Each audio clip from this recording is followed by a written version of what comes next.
Mes amis vierges, bonjour et bienvenue sur la chaîne Tarot à merveille.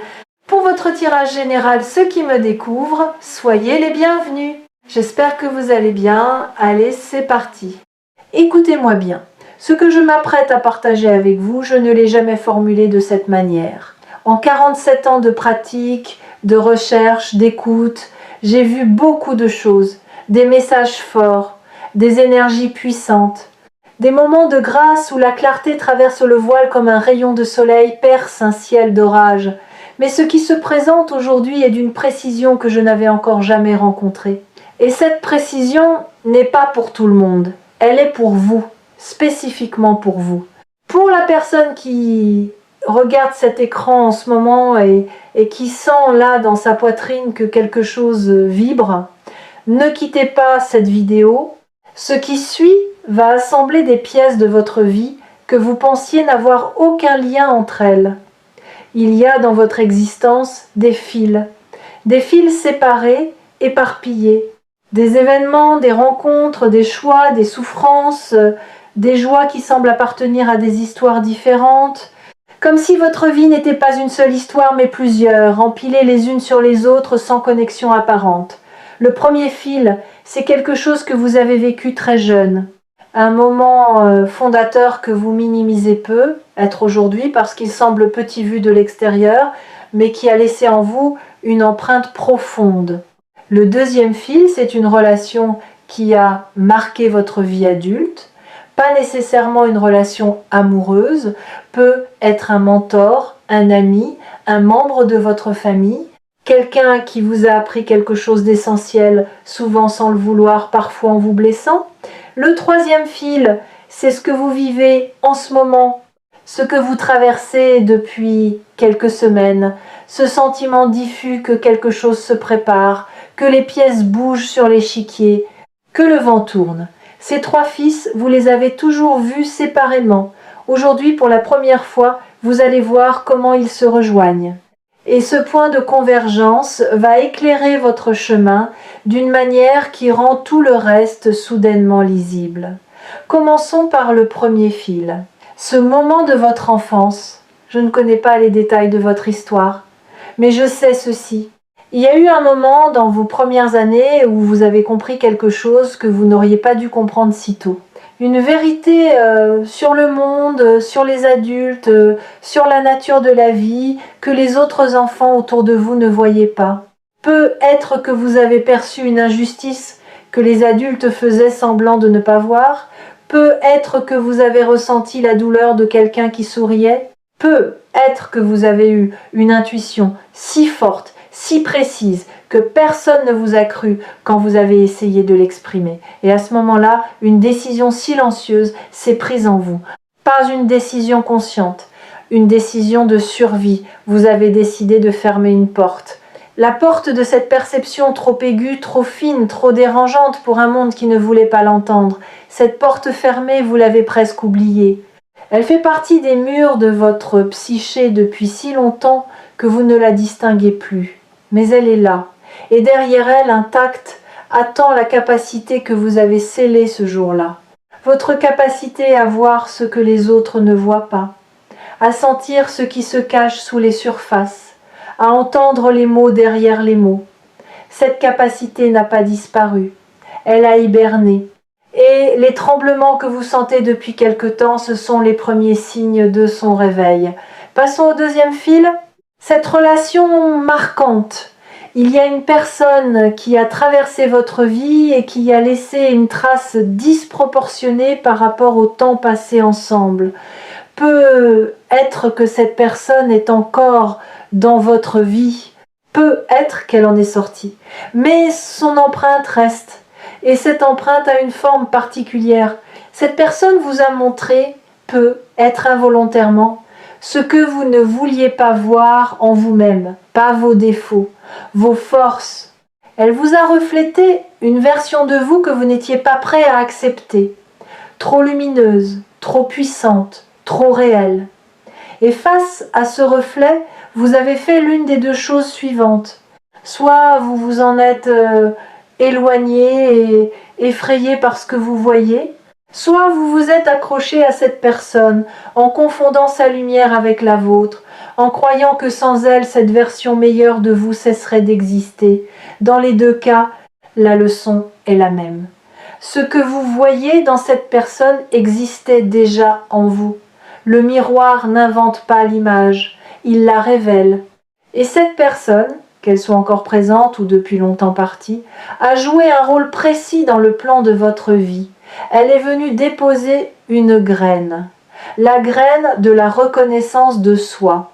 Et cette graine, arrosée par le temps, par les épreuves, par les larmes versées, les silences habités, est en train de germer maintenant.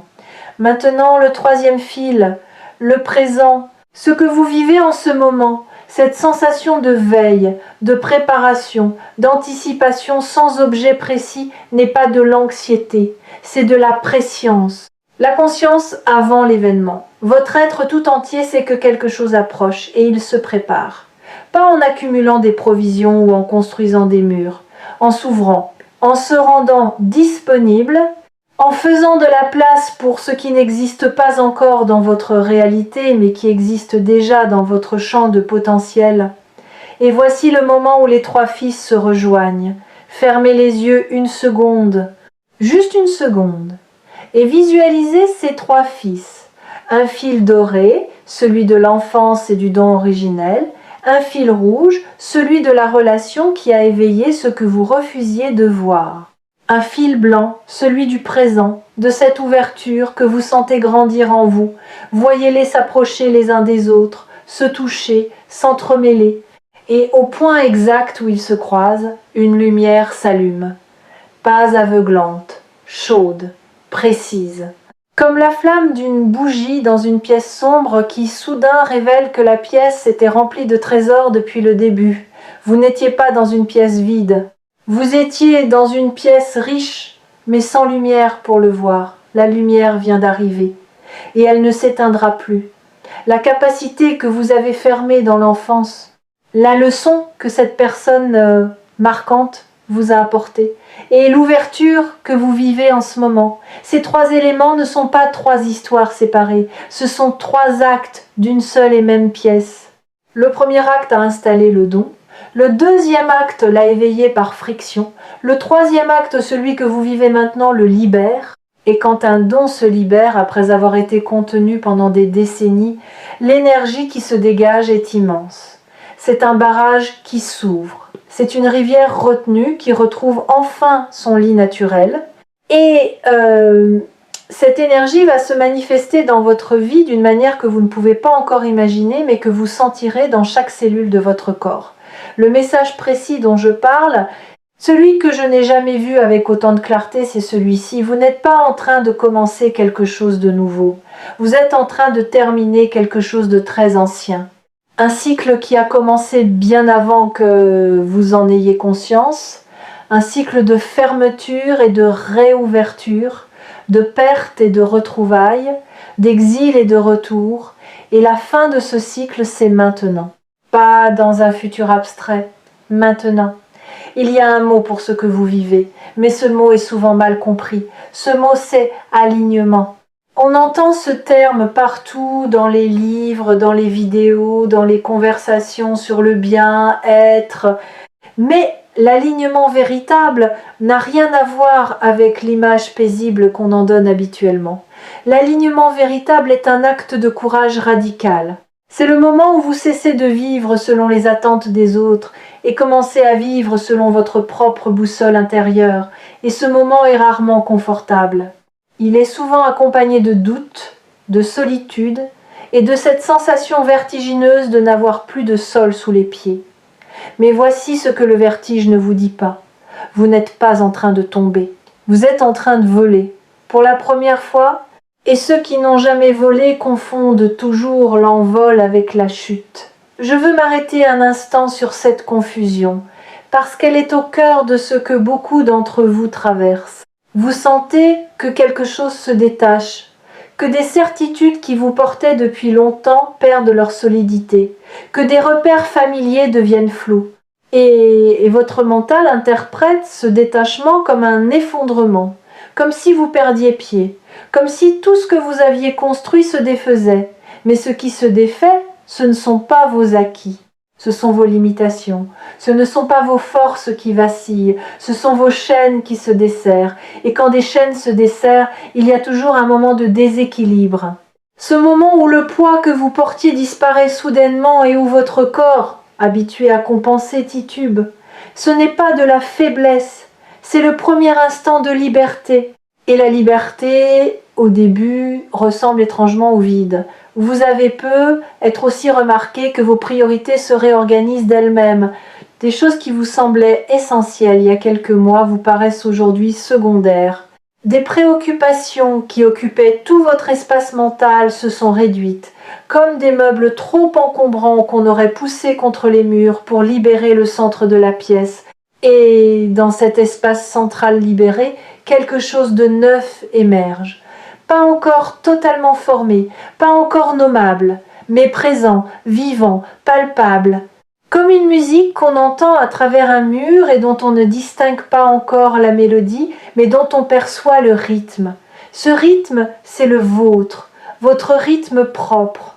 Celui que vous aviez abandonné pour marcher au pas d'une cadence qui n'était pas la vôtre. Quelque chose dans votre environnement va changer, pas parce que l'environnement décide de changer, mais parce que vous, en changeant, allez modifier la manière dont votre environnement réagit à votre présence. Les conversations vont prendre une profondeur nouvelle. Les regards vont durer une fraction de seconde de plus. Les portes que vous poussiez en vain vont commencer à céder, non pas parce qu'elles étaient verrouillées, mais parce que vous ne les poussiez pas avec la bonne énergie. L'énergie de celui qui force est différente de l'énergie de celui qui sait, et vous commencez à savoir. Ce savoir n'est pas intellectuel. Vous ne pourriez pas le mettre dans un livre ou l'enseigner dans une salle de classe. C'est un savoir corporel, cellulaire, le genre de savoir qui vous fait prendre une décision en 3 secondes là où vous auriez hésité pendant des mois, qui vous fait dire une phrase exacte au moment exact sans l'avoir préparée, sans même comprendre pourquoi ces mots-là sont sortis de votre bouche, qui vous fait sentir avec une certitude absolue que telle direction est la bonne. Même quand toute la logique du monde vous dit le contraire, ce savoir c'est votre don, celui que vous avez fermé enfant, celui que cette personne a effleuré sans le savoir, celui qui se déploie maintenant avec une clarté sans précédent. Si vous êtes tombé sur cette vidéo de tarot à merveille, demandez-vous pourquoi, parmi les millions de vidéos disponibles, et c'est celle-ci que vous regardez. Demandez-vous pourquoi ces mots précis, dans cet ordre précis, résonnent en vous comme s'ils avaient été écrits pour vous. La réponse est simple et vertigineuse à la fois parce qu'ils l'ont été. Pas par ma volonté, par ce mouvement mystérieux qui fait que les bons messages trouvent les bonnes oreilles au bon moment. Vous étiez censé être ici, en ce moment, avec ces mots dans votre esprit et cette sensation dans votre cœur. Maintenant, parlons de ce qui change. Parce que le titre de cette vidéo dit que cela change absolument tout. Et je pèse mes mots. Ce qui change n'est pas une circonstance extérieure, c'est la grille de lecture. C'est le prisme à travers lequel vous regardez votre vie. Imaginez que pendant des années, vous ayez regardé le monde à travers un verre teinté de gris. Pas noir, pas opaque, gris. Suffisamment transparent pour fonctionner, pour avancer, pour vivre, mais gris. Drainant les couleurs de chaque expérience, atténuant les joies, amplifiant les peines. Et ce matin ou cette nuit ou dans quelques heures, ce verre va tomber, pas parce que quelqu'un vous l'enlève, parce que vous en avez plus besoin, parce que vos yeux intérieurs sont enfin assez forts pour supporter la lumière directe, et cette force, vous ne l'avez pas acquise en un jour. Vous l'avez construite sans le savoir, à chaque épreuve traversée, à chaque deuil accompli, à chaque fois que vous avez choisi de vous relever alors que tout vous invitait à rester au sol. Chaque levée a été un entraînement. Et maintenant, vos yeux sont prêts. Et quand ce verre tombera, vous verrez votre vie telle qu'elle a toujours été, pas telle que la peur vous la montrait, pas telle que la blessure la colorait, telle qu'elle est, avec toute sa beauté brute, avec ses imperfections qui ne sont pas des défauts, mais des signatures, avec ses manques qui ne sont pas des vides, mais des espaces de croissance, avec ces mystères qui ne sont pas des menaces, mais des invitations, et vous verrez les gens différemment aussi. Les masques que les autres portent vous apparaîtront avec une netteté nouvelle, non pas pour juger, pour comprendre, pour saisir que chaque personne autour de vous mène sa propre bataille silencieuse, porte sa propre porte fermée, attend sa propre convergence. Et cette compréhension, loin de vous isoler, va vous rapprocher des autres d'une manière plus profonde que jamais, parce que la vraie connexion ne naît pas de la perfection partagée. Elle naît de la vulnérabilité reconnue. Il y a un aspect de tout cela que je dois aborder avec délicatesse. Le message précis que j'ai perçu concerne aussi quelque chose que vous n'avez dit à personne. Un désir que vous portez en silence. Pas un désir matériel, un désir d'être, un désir de vivre d'une certaine manière, de vous réveiller le matin avec un certain sentiment, d'être regardé d'une certaine façon, d'occuper un certain espace dans le monde. Ce désir, vous le considérez comme impossible, trop grand pour vous, trop beau pour votre histoire. Trop lumineux pour quelqu'un qui a connu autant d'ombres. Et c'est là que le message est le plus précis. Ce désir n'est pas trop grand pour vous. Vous êtes trop petit pour lui, pas en essence, en permission. Vous ne vous êtes pas encore donné la permission d'être aussi grand que votre désir le demande. Vous vivez dans un espace réduit, un espace que vous avez dessiné vous-même en fonction de ce que vous pensiez mériter, et ce dessin est devenu votre prison dorée, confortable, familière, mais étroite, terriblement étroite pour l'être que vous êtes en train de devenir. Le message d'aujourd'hui vous dit « redessinez les murs, poussez-les, abattez-les s'il le faut. L'espace que vous occupez dans le monde doit correspondre à l'espace que vous occupez dans votre propre cœur. Et votre cœur, lui, n'a pas de mur. Savez-vous ce qui se produit quand un être humain cesse enfin de se contenir ? Quand il arrête de rétrécir pour entrer dans les cases que le monde lui propose. Il devient magnétique, pas dans le sens superficiel du charisme de scène ou de l'assurance fabriquée, magnétique dans le sens originel du terme. Il attire à lui ce qui lui correspond et repousse naturellement ce qui ne lui correspond pas, sans effort, sans stratégie, par simple résonance. Les bonnes personnes se rapprochent, les mauvaises circonstances s'éloignent, les opportunités apparaissent dans des endroits inattendus, et tout cela ne vient pas d'un pouvoir mystique. Cela vient du fait qu'un être aligné émet un signal clair, et un signal clair reçoit des réponses claires, tandis qu'un signal brouillé, celui de quelqu'un qui vit selon les attentes des autres, ne reçoit que du bruit. Votre signal est en train de se clarifier. C'est peut être la transformation la plus importante de toute votre vie. Et elle se produit si silencieusement que même vous ne la mesurez pas encore pleinement. Mais les effets vont devenir visibles dans vos relations, dans votre travail, dans votre rapport à vous-même, dans la manière dont les gens réagissent à votre présence. Vous allez remarquer des changements subtils, des sourires qui durent un peu plus longtemps, des propositions qui arrivent sans que vous les ayez sollicitées, des conversations qui prennent spontanément une profondeur que vous n'aviez pas initiée. Ce sont les premiers échos de votre nouveau signal, les premières réponses à la fréquence que vous émettez désormais.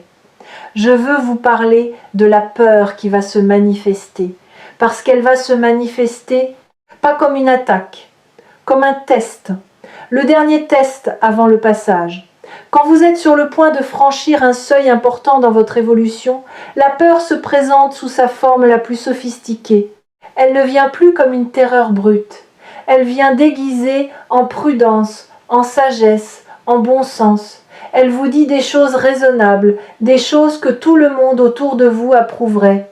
Attends encore un peu, ce n'est pas le bon moment, tu n'es pas encore prêt, sois réaliste. Et c'est justement parce que ces arguments semblent si raisonnables, qu'ils sont si dangereux, Parce que la raison est parfois l'outil le plus efficace de la peur. Alors comment distinguer la véritable prudence de la peur déguisée? Il y a un test simple. La prudence vous ralentit mais ne vous arrête pas. La peur vous paralyse. La prudence dit « allons-y doucement ». La peur dit « n'y allons pas ». Si ce que vous ressentez face à une décision est un ralentissement, c'est de la sagesse. Si c'est un blocage total, un mur de rationalisation qui s'empile sur lui-même pour justifier l'immobilité, c'est la peur. Et face à la peur, la seule réponse qui fonctionne n'est pas le combat, c'est la traversée. On ne vainc pas la peur en la combattant, on la dépasse en marchant à travers elle. Et de l'autre côté, toujours, se trouve exactement ce que la peur essayait de vous empêcher de rejoindre. Ce qui se passe dans votre vie en ce moment est le résultat de 47 ans de pratique concentrés en un seul point de clarté, et ce que cette clarté révèle est limpide. Les fidèles de tarot à merveille savent reconnaître les moments où un message les traverse plutôt que de simplement les effleurer. Et ce message-ci traverse, il va profond, il touche des couches que vous protégiez depuis longtemps. Laissez-le faire son travail. Il y a quelque chose que je veux que vous fassiez après cette vidéo, pas un rituel compliqué, pas une méditation de 2 heures, quelque chose de simple mais de profondément significatif.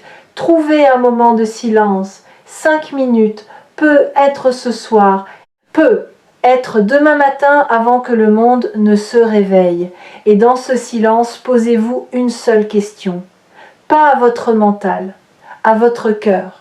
La question est celle-ci. Si je n'avais peur de rien, qu'est-ce que je ferais dès demain? Ne cherchez pas la réponse. Laissez-la venir. Elle viendra peu, être sous forme de mots, d'images, de sensations.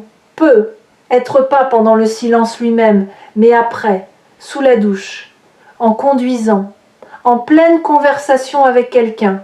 Elle surgira au moment où vous ne l'attendrez plus, et quand elle surgira, vous la reconnaîtrez immédiatement. Pas parce qu'elle sera spectaculaire, mais parce qu'elle sera vraie, d'une vérité qui ne nécessite aucune justification, qui se suffit à elle-même, qui tient debout sans argumentation. Cette réponse est le prochain pas le grand plan, pas la stratégie sur 10 ans. Le prochain pas, un seul. Et ce seul pas, posé avec conscience et courage, contient en lui tous les pas qui suivront. Comme un gland contient un chêne entier. Comme un premier mot contient un livre entier. Le potentiel total de votre transformation est concentré dans ce geste unique que vous ferez quand la réponse vous aura trouvé. Les 3 fils de votre vie, celui de l'enfance, celui de la relation marquante, celui du présent, sont maintenant tressés. Ils forment une corde solide, une corde qui ne vous tire pas vers le haut par la force, une corde qui vous soutient pendant que vous grimpez, à votre rythme, avec vos mains, avec votre souffle, avec la dignité de celui qui sait que l'ascension lui appartient. Personne ne peut faire ce chemin à votre place, mais personne ne peut non plus vous empêcher de le faire, pas même vous. Parce que le mouvement est lancé, le barrage est ouvert, la rivière coule, et une rivière ne remonte pas à sa source. Alors cessez de douter de ce que vous ressentez. Cessez de chercher des confirmations extérieures pour ce que votre intérieur hurle déjà. Cessez de demander la permission à ceux qui n'ont pas accès à votre carte. Votre carte est unique, votre chemin est unique. Et le message d'aujourd'hui, le plus précis que j'ai jamais perçu, vous confirme que vous êtes exactement là où vous devez être pour que la suite se déploie. Tout change, pas autour de vous, en vous. Et quand ça change en vous, tout le reste suit, inévitablement, irrévocablement, magnifiquement. Merci d'avoir été là jusqu'au bout. Si vous sentez que ce message porte une vérité qui vous concerne, partagez-le, pas pour moi, pour la personne qui, comme vous il y a quelques minutes, est sur le point de cliquer sur cette vidéo sans savoir encore que sa vie est en train de changer.